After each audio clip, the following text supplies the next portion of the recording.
సుమారు 10 నియోజకవర్గాల్లో జనాన్ని మొబిలైజ్ చేసి తుని తీసుకొచ్చి మీటింగ్ పెట్టిన ఖాళీ కుర్చీలు జనం లేక చంద్రబాబు నాయుడికి పిచ్చి పెట్టి మాట్లాడినట్టు నాకు అనిపిస్తుంది. నిజంగా ఈరోజు చంద్రబాబు నాయుడు పిచ్చి పెట్టి మాట్లాడినట్టే అనిపిస్తుంది నాకు. ఎందుకంటే గతంలో మా సామాజిక వర్గాన్ని మోసం చేసింది నువ్వు కాదా చంద్రబాబు? 2014 ముందు అధికారంలోకి వస్తే బీసీ స్టేటస్ కల్పిస్తానని చెప్పేసి కళ్ళబొల్లి మాటలు చెప్పి ఓట్లు వేయించుకుని మా సామాజిక వర్గాన్ని నిలువున మోసం చేయడమే కాకుండా అవమానం పాలు కూడా చేస్తావు నువ్వు. అవన్నీ ప్రజలు మర్చిపోయారని చెప్పేసి నువ్వు భావిస్తున్నావు, కానీ ప్రజలు ఎక్కడా కూడా మర్చిపోలేదు నీ మోసాన్ని, నీ దగాని. ఎవరో కూడా ఈ రాష్ట్ర ప్రజలు కూడా ఎవరో మర్చిపోలేదు. అంటే మేనిఫెస్టో వెబ్సైట్లోంచి బయటికి తీసేస్తే ప్రజలందరూ నీ హామీలు మర్చిపోతారు, నా హామీలు మర్చిపోతారు అని చెప్పేసి నువ్వు భావిస్తున్నావు. కరెక్ట్ కాదు. ప్రజలకు అంత మతిమరుపు ఏమీ లేదు. ప్రజలు ప్రతి విషయాన్ని కూడా గుర్తుపెట్టుకుంటారని చెప్పి తెలియజేసుకుంటున్నాను. ఒక మాట అయితే చెప్పగలను, సంక్రాంతి తర్వాత తెలుగుదేశం పార్టీలో నాయకులు ఎవరు ఉండరు. తెలుగుదేశం పార్టీ ఖాళీ అవ్వబోతుంది సంక్రాంతి తర్వాత. కనీసం అభ్యర్థులను నిలబెట్టుకోవడానికి కూడా నీకు అభ్యర్థులు దొరకని పరిస్థితి వస్తుంది సంక్రాంతి దాటిన తర్వాత తెలుగుదేశం పార్టీకి అని చెప్పి నేను తెలియజేసుకుంటున్నాను. అదేవిధంగా ఇందాక నువ్వు మాట్లాడుతూ ఏదో 2000 సంవత్సరంలోనే పరిపాలన చేసినట్టు నువ్వు,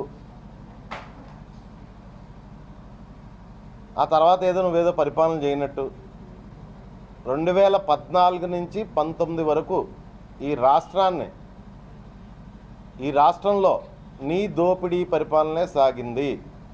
2014 నుంచి 19 అన్న మాట ఎత్తగానే ప్రజలకు నీ దోపిడీ పరిపాలన గుర్తొస్తుందని చెప్పేసి నువ్వు ఆ పదం ఎత్తట్లేదు. 2014 నుంచి 19 వరకు నేనే పరిపాలించానని ధైర్యంగా నువ్వు చెప్పలేకపోతున్నావు.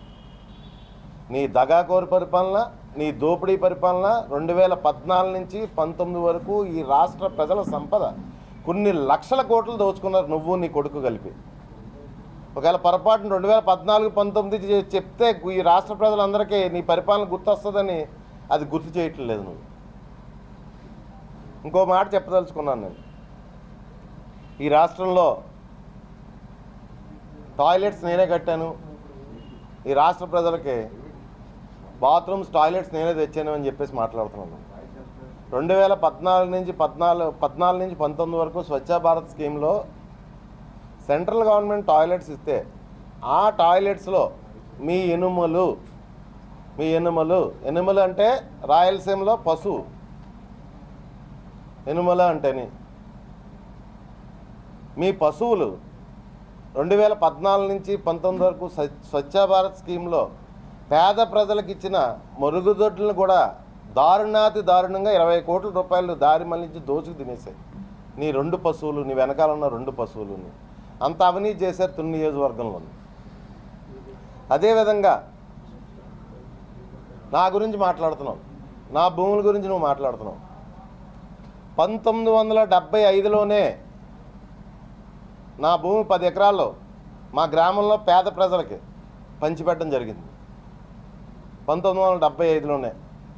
75కి నేను ఇంకా పుట్టలేదు, మా తండ్రులు తాతలు పంచిపెట్టడం జరిగింది. అప్పటికి నీ పొజిషన్ ఏంటో చెప్పనా? చంద్రబాబు నాయుడు తిరుపతి బస్ స్టాండ్లో జేబులు కొట్టుకునేవాడు నువ్వు. అది నేనన్న మాట కాదు, నాదెండ్ల భాస్కర్రావు. ఎవరో గుర్తుందా నాదెండ్ల భాస్కర్రావు? ఈ రాష్ట్రంలో తెలుగుదేశం పార్టీ అధ్యక్షుడు ఎన్టీ రామారావుని దారుణంగా వెన్నుపోటు పొడిచింది ఇద్దరు. ఒకడు నాదెండ్ల భాస్కర్రావు, రెండోవాడు నువ్వు. మొదటోడు ప్రభుత్వాన్ని మాత్రమే లాక్కున్నాడు, నువ్వైతే ప్రభుత్వాన్ని పార్టీని కూడా వెన్నుపోటు పొడిచి లాక్కున్నావు నువ్వు ఎన్టీ రామారావు దగ్గర.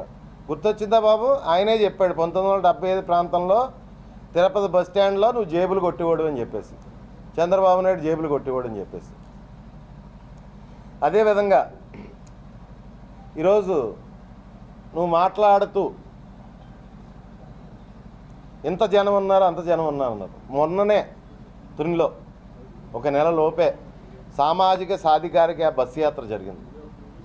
అందులో పావువంత మంది రాలేదు ఈరోజు. నువ్వు ఒక్క నియోజకవర్గాల మీటింగ్కి వచ్చినంత మందిలో పావువంత రాలేదు. నువ్వు 10 నియోజకవర్గాల మీటింగ్ పెడితే నువ్వు ఆ మీటింగ్లో ఓహో జనం అంటున్నారు.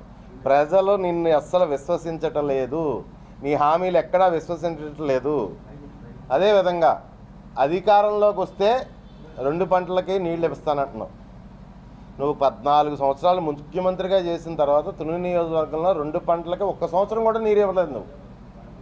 ఈ గత 4.5 సంవత్సరాల నుంచి తుని నియోజకవర్గ ప్రజలకు 2 పంటలకి నీళ్ళు ఇస్తున్నావు. వైఎస్ఆర్ కాంగ్రెస్ పార్టీ గవర్నమెంట్ వచ్చిన తర్వాత నీ టైంలో ఈ రాష్ట్రం కరువు కాటకాలతో ఉండేది. మేము వచ్చిన తర్వాత సస్యశ్యామలంగా ఉంది ఈ రాష్ట్రం. ఈ రాష్ట్రమే కాదు, ఈ జిల్లా కూడా పూర్తిగా సస్యశ్యామలంగా ఉంది. ఈ జిల్లా కూడా దయచేసి అది ఒకసారి గుర్తుపెట్టుకుంటే బాగుంటుంది. అదేవిధంగా ఈ రాష్ట్రంలో వైఎస్ జగన్మోహన్ రెడ్డి గారు వచ్చిన తర్వాత సంక్షేమం అభివృద్ధి ఈ రాష్ట్రం విడిపోయిన తర్వాత నువ్వు 2014 నుంచి 19 వరకు నువ్వు చేసిన పరిపాలనలో సంక్షేమం అభివృద్ధి ఒకసారి బేరీజ్ వేసుకో. బేరీజ్ వేసుకుంటే ప్రజలే నీకు చెప్పుతో బుద్ధి చెప్తారు. ప్రజలను మభ్యపెట్టడానికి, మాయ మాటలు చెప్పడానికి ఒక షో క్రియేట్ చేసుకుని, ఒక షో ఏర్పాటు చేసుకున్నావు. 10 నియోజకవర్గాలకు ఒక దగ్గర ఒక మీటింగ్ కింద. అక్కడ కూడా ప్రజలు రావట్లేదు. ప్రజలు చీ కొడుతున్నారు నిన్ను చూసి. రేపు పండగ పోయిన తర్వాత చూద్దాం నీ పార్టీ పరిస్థితి, నీ పరిస్థితి ఏంటో అని చెప్పేసి. మొత్తం తెలుగుదేశం పార్టీ అంతా సంక్రాంతి తర్వాత ఖాళీ అవ్వబోతుంది.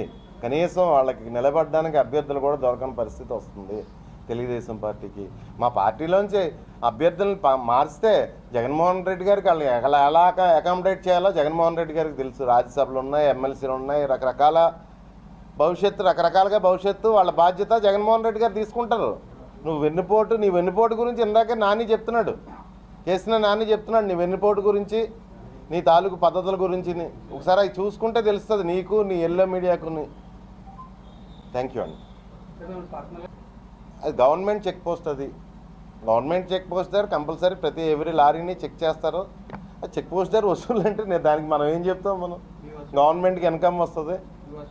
తుని నియోజకవర్గ ప్రజలందరికీ తెలుసు. తుని నియోజకవర్గ ప్రజలందరికీ తెలుసు నా గురించి.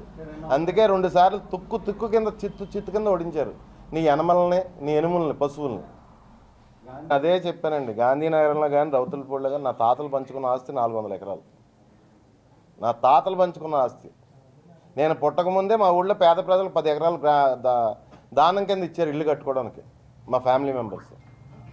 అప్పటికి నా నా నా నా పరిస్థితిని బట్టి అప్పటికి నేను పుట్టలేదు. ఆయన గారు తిరుపతి బస్ స్టాండ్లో జేబులు కొట్టుకుని కూడా అని చెప్పి అదే చెప్తున్నాను నేను. చంద్రబాబు నాయుడు జేబులు కొట్టుకోడు తిరుపతి బస్ స్టాండ్. నేను చెప్పింది కాదు, నాదెండ్ల భాస్కర్రావు చెప్పాడు అన్నమాట. పండగ తర్వాత చూడండి ఏ పార్టీ ఖాళీ అవుద్ది. ఆల్రెడీ మొదలైంది కదా. ఈరోజు కేసీఆర్ నాని, రేపు ఇంకొకరు. మా పార్టీలో ఎవరు రాజీనామా చేయరు. జగన్మోహన్ రెడ్డి గారు మంచి భవిష్యత్తు ఇస్తారు మా పార్టీలో నాయకులు. మాకు రాజ్యసభలు ఉన్నాయి, ఎమ్మెల్సీలు ఉన్నాయి, తగ్గ స్ట్రెంగ్త్ మాకు ఉంది. తెలుగుదేశం పార్టీ కంటే స్ట్రెంగ్త్ లేదు. అయినా ఆయన భవిష్యత్తు చూపించి లేదు, డబ్బులు తీసుకుంటాడు, ఆయన వెన్నుపోటు పడుతాడు, క్లోజ్ చేస్తాడు. Okay, thank you. మరిన్ని వీడియోస్ కోసం ఛానల్ ని సబ్స్క్రైబ్ చేయండి. లేటెస్ట్ అప్డేట్స్ కోసం వాట్సాప్ ఛానల్ ని ఫాలో చేయండి. అండ్ లింక్ డిస్క్రిప్షన్ లో ఉంది.